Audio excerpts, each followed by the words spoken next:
एक तरफ लोकसभा चुनाव 2024 अपने चरम पर है और दूसरी तरफ ईवीएम को भी लगातार बातें हो रही हैं।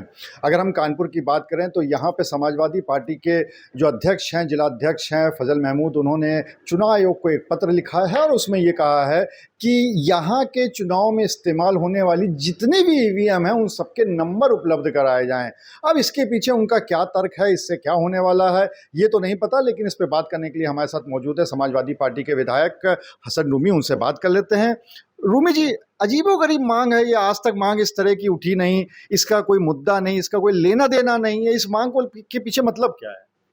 देखिए, आज पहले चरण का मतदान प्रारंभ हुआ और सुबह से लगातार हम लगी हुई लाइनों में टीवी के एंकरों के इंटरव्यू मतदाताओं से जो सुन रहे हैं, मुझे याद आ रहा है कि 2012 से 17 की सरकार के बीच में भारतीय दंगा पार्टी ने साजिशन समाजवादी पार्टी को बदनाम करने के लिए पश्चिमी उत्तर प्रदेश में पलायन का मुद्दा कैराना से उठाया था। आज मुझे ये एहसास होने लगा कि वहाँ के सम्मानित मतदाताओं ने उस मुद्दे को, जिसको भारतीय जनता पार्टी के प्रायोजित दंगे ने पूरे प्रदेश में एक माहौल बनाया था, आज वहीं से सद्भावना और एकता और की जो लहर चली है वो पूरे देश में जाएगी। आज वहाँ का बहुसंख्यक सनातनी मतदाताओं ने ये तय कर लिया है कि हम असली सनातनी हैं और हम अपने शहर के उस व्यक्ति को यहाँ का नेतृत्व देंगे, यहाँ का सांसद बनाएंगे जो यहाँ पे सद्भावना और एकता की हमेशा बहने में उसकी पार्टी और वो लगे रहते हैं। मैं कहना चाहता हूँ कि कैराना से जो हवा चलेगी वो पूरे देश में जाएगी। रहा सवाल ईवीएम में, ईवीएम के लिए माननीय उच्चतम न्यायालय में ईवीएम के बारे में जो लगातार बहसें चल रही हैं, उसमें हमारी मांग है कि जितनी भी ईवीएम पैड हैं, जो 5 पैडों की गिनती का मिलान होता है, हमारी मांग है माननीय उच्चतम न्यायालय से कि सारे के सारे ईवीएम पैड को, ईवीएम की पर्ची को, जो वीवी पैड है उसकी पर्ची को मिलान करके उससे काउंटिंग कराई जाए। यही हमारी मांग है और इस मांग को अगर ये पूरा करते हैं, ये मांग माननीय उच्चतम न्यायालय हमारी समय से पूरा कर देती है, तो हम कहते हैं सुपड़ा साफ हो जाएगा भारतीय जनता पार्टी का। नहीं तो हम ईवीएम से ही हराएंगे, क्योंकि ईवीएम से हराएंगे और फिर ईवीएम में ये चेंजेस लाएंगे। जिस चेंजेस की हम मांग कर रहे हैं, ये चेंजेस हम ईवीएम में लाएंगे। और जब हमारा संविधान बचेगा, क्योंकि देश की जनता ये जान गई है कि ये मौका अंतिम मौका साबित हो सकता है संविधान को बचाने का। देश की जनता ये जान चुकी है कि 2 भाइयों को लड़ाकर जिस तरीके से देश के अंदर एक विभाजन की राजनीति को हवा दी गई है, आज उसके अंतिम दौर की पहली तारीख शुरू हो गई है। और जब आखिरी तारीख जून की आएगी तो निश्चित रूप में जो हमारा भारत, जिसके लिए जाना जाता था दुनिया में सबसे बड़ा लोकतंत्र और सबसे शानदार संविधान, वो हमारी उसकी बहाली हो जाएगी और देश के अंदर एक अच्छी वातावरण की, सद्भावना की जो बयार बहेगी। निश्चित रूप में हम लोग उस चीज़ का इंतज़ार कर रहे हैं। ईवीएम को भी सही कर लेंगे और इसी ईवीएम से जीतने भी जा रहे हैं।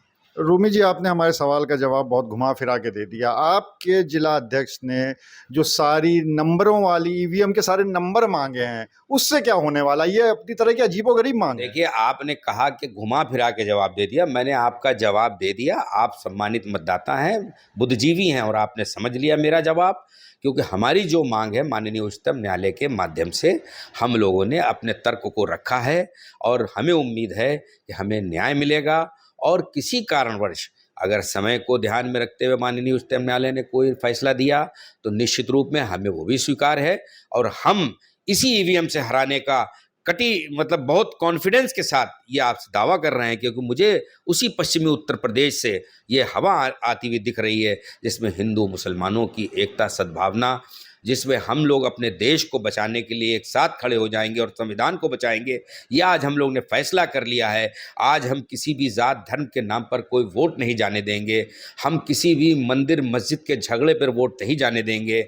हम वोट करेंगे तो देश की एकता और अखंडता और संविधान और लोकतंत्र को बचाने के। चलिए, आपके राष्ट्रीय अध्यक्ष जी का ये कहना है कि हम ईवीएम से जीतेंगे और उसके बाद हम ईवीएम को हटा देंगे। ये कौन सी बात हुई? अगर एक तरफ तो आप लोग आरोप लगा रहे हो कि ईवीएम की वजह से बीजेपी जीतती है वरना ना जीत पाए, तो अगर वही ईवीएम है तो फिर आप लोग जीतोगे कैसे? और अगर जीत जाओगे तो फिर हटाओगे क्यों? देखिए, हमारे राष्ट्रीय अध्यक्ष जी ने जो भी कुछ कहा है, मैं उनकी बातों को से अपनी बात को संबद्ध करता हूँ और निश्चित रूप में उन्होंने बहुत सोच समझ कर जो भी बात कही है। और जब हम ईवीएम से जीतेंगे तो ईवीएम की खूबियों और कमियों को भी हमें मालूम होगा। निश्चित रूप में अगर उसकी खूबियां हैं तो उसकी खूबियों को बरकरार रखा जाएगा, और उसकी कोई कमी है तो उसकी कमी को हम लोग दूर करेंगे मिलकर। और हम ईवीएम से जीतने की बात इसलिए कर रहे हैं कि अब रिवॉल्यूशन आ गया है। जनता का रिवॉल्यूशन जब एहसास दिला देगा ईवीएम को कि अब तुम इसमें कोई छेड़छाड़ करोगे तो वो छेड़छाड़ पता चल जाएगी। जब 100% मतदान एक तरफ जाएगा तो ईवीएम से क्या छेड़छाड़ करोगे, इस कॉन्फिडेंस से हमारे राष्ट्रीय अध्यक्ष जी ने जो बयान दिया है, तो उसका बयान का मतलब यह है कि अब मतदाताओं का की जो हवा है वो ईवीएम भी जान चुका है। ईवीएम भी समझ गया है कि अगर इसमें कोई प्रोग्रामिंग निगेटिव की गई तो उस प्रोग्रामिंग को हम सफल नहीं होने देंगे। तो इसका मतलब ये मान के चला जाए कि ईवीएम में कोई गड़बड़ी नहीं है और आप लोग चुनाव जीत रहे हैं। हमने कहा ना कि हम लोगों के मतों के माध्यम से ईवीएम को एहसास कराने जा रहे हैं। ईवीएम में किसी तरीके का कोई मैनिपुलेशन करने वालों को इस बात का एहसास देना चाह रहे हैं कि अब अगर आप लोगों के दिलो दिमाग में कोई ऐसी बात है तो वो अब सफल होने वाली नहीं है, क्योंकि ईवीएम में आपने 10-20% का जो भी कभी तथाकथित तौर पे इरादा रहा होगा या रहेगा, तो वो अब हम सैकड़ों परसेंटेज के हिसाब से वोट हमारे लोग बढ़ती महंगाई, बेरोजगारी और जो आपके सैनिकों की जो 4 साल की भर्ती है, उसके इन तमाम मुद्दों को लेकर, तमाम चीज़ों को लेकर सबकी राय एक हो चुकी है। और मतदाता इतना अंडर करंट है क्योंकि वो ये महसूस कर रहा है कि अब देश प्रदेश के नेता नहीं बच रहे हैं, प्रदेश के चुने हुए लोकप्रिय मुख्यमंत्रियों को जेल में डाला जा रहा है, तो आम आदमी की क्या बिसात है।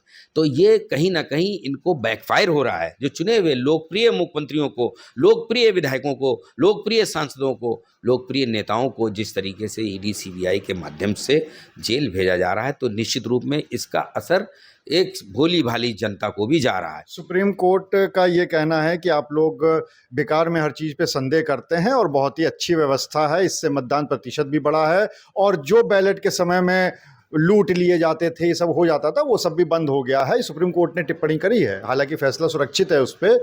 तो जब सुप्रीम कोर्ट ही कह रहा है कि नहीं, इसमें ऐसा कुछ भी नहीं है, तो फिर आप लोग उसी चीज़ को बार बार क्यों उठाते रहते हैं? देखिए, माननीय उच्चतम न्यायालय के किसी भी संदेश और आदेश के खिलाफ कोई टिप्पणी करने का कोई हमारे और आपके बीच में कोई मतलब नहीं बचता, और वो व्यवस्थाओं और परिस्थितियों के हिसाब से वहाँ के फैसले होते हैं। और जो भी फैसला आएगा माननीय उच्चतम न्यायालय का, उसको सभी को स्वीकार करना पड़ेगा और हम सब स्वीकार करेंगे।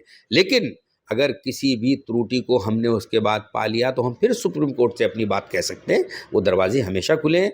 हमारी न्यायपालिका, हमारी कार्यपालिका, हमारा जब सब पे एक अधिकार होगा तो हम निश्चित रूप में अच्छे माहौल को देने में जनता को संकल्पित हैं और हमें आसानी से काम करने का मौका मिलेगा।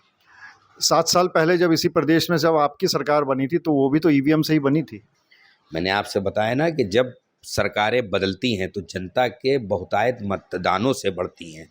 10-5% की या तो कहीं कोई मैनिपुलेशन या कोई हेरा फेरी या किसी तरीके की जहाँ कहीं होती है तो वहाँ पे सरकारों पे कोई फ़र्क नहीं पड़ता है। जिस टाइम 2012 ही जैसा माहौल उत्तर प्रदेश में है, जो एकता और सद्भावना के नाम पर वोट पड़ने जा रहा है, जो महंगाई और बेरोजगारी के खिलाफ वोट पड़ने जा रहा है, जो लगातार तानाशाही के ज़रिए विपक्ष की आवाज़ को दबाने में सक्रिय लोगों के खिलाफ वोट पड़ने जा रहा है, इन सब मुद्दों को 10 साल से जनता लगातार देख रही है, झेल रही है, ऑब्जर्व कर रही है।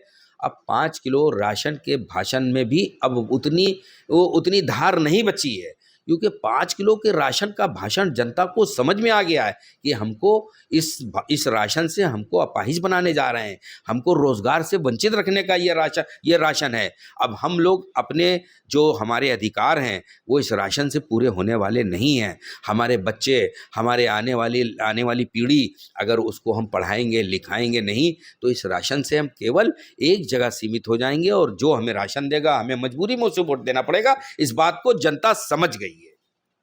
तो आप्ते हसन नूमी, जिनका ये कहना है कि जनता इस बार इस तरह से मतदान करने जा रही है कि शायद ईवीएम भी उसमें कुछ सत्ताधारी पार्टी का पक्ष नहीं ले पाएगी। दूसरी तरफ उनका ये भी कहना है कि सुप्रीम कोर्ट का जो भी आदेश होगा वो उनको मान्य होगा, और अगर उसमें कोई त्रुटि होगी तो वो फिर से उसके खिलाफ अपील में जा सकते हैं।